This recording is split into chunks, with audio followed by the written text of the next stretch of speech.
Welcome, dear brothers and sisters, to comments for the Jehovah's Witnesses meeting. In this video, which we hope you will enjoy, we will examine Apply Yourself to the Field Ministry for the week of October 5th, 11, 2026, with practical examples for all assignments. Assignment: starting a conversation. Duration: 2 minutes. Lesson: naturalness, be observant. Bible text: Psalm chapter 37, verse 29. Situation or setting: house to house. A man is tending the plants in his garden. The publisher uses what he observes to start a natural conversation. Good afternoon. You keep your garden very well. Those flowers are beautiful. Thank you. They take quite a bit of work, but I enjoy looking after them. You can tell you spend time on them. Have you been taking care of the garden for many years? Since I retired. I hardly had any time before, but now it helps me keep busy. I understand.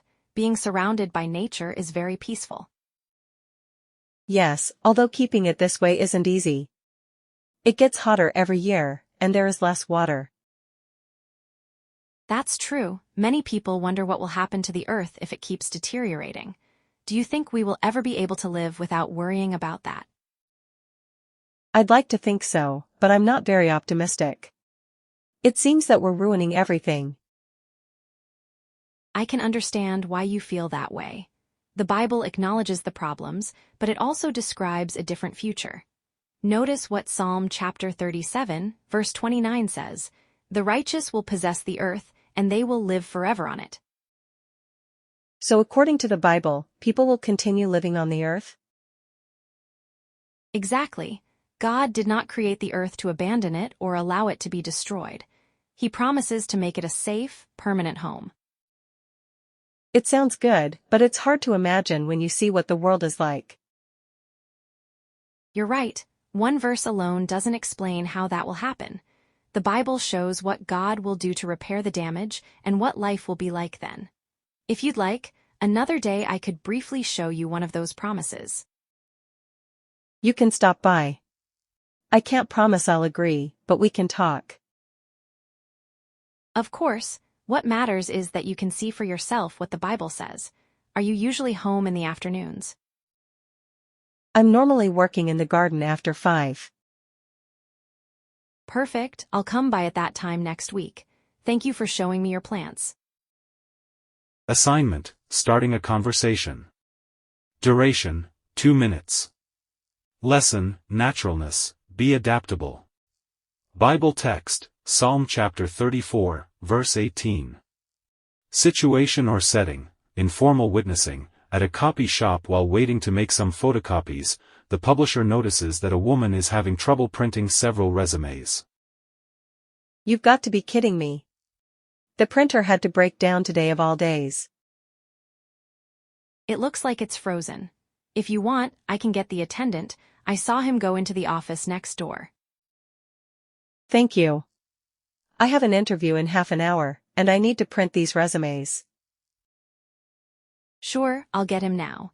It must be stressful for this to happen right before an interview. Very. I've been looking for work for months, and this is the first company that has called me. Then I can understand why this interview is so important to you. Yes.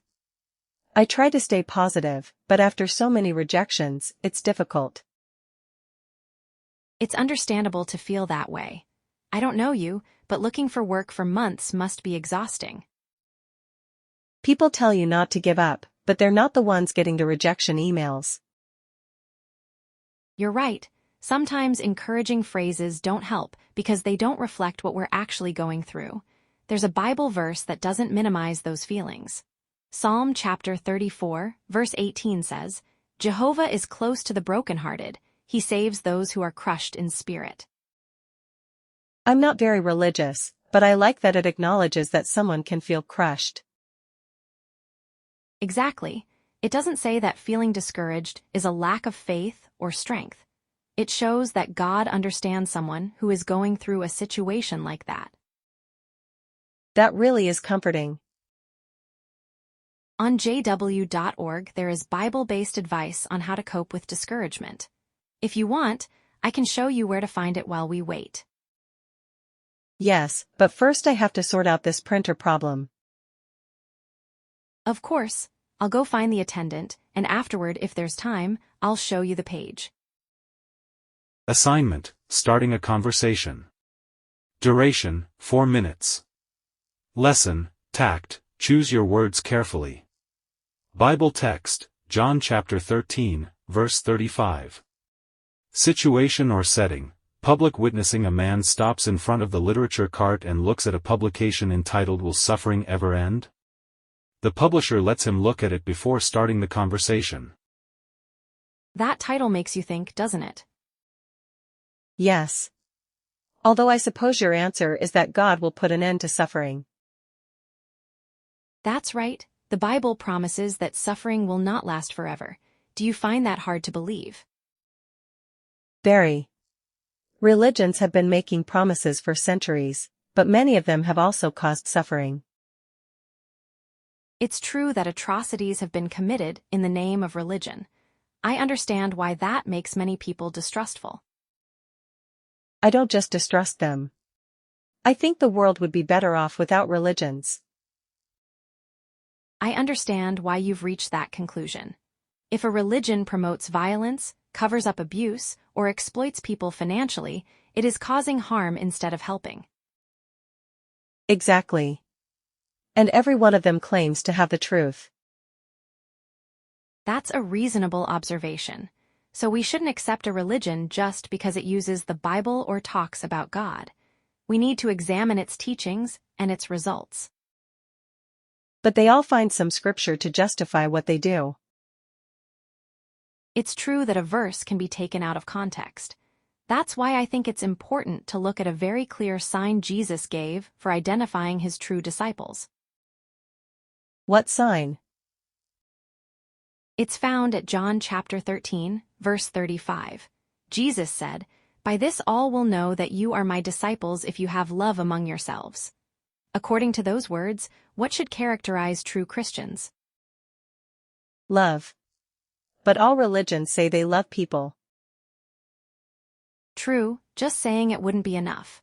That love would have to be shown in the way they treat others, regardless of nationality, race, or economic situation. It would also have to keep them from taking part in wars against people of the same faith. That would rule out quite a few religions. At least it would give us a standard for examining them. I wouldn't ask you to trust a religion without checking its teachings and conduct. And do you think you meet that standard perfectly? We don't claim to be perfect people. We make mistakes too, and there are things we have to correct. The question is whether a religion teaches and helps its members to follow Jesus' example. Even so, I find it hard to believe in God.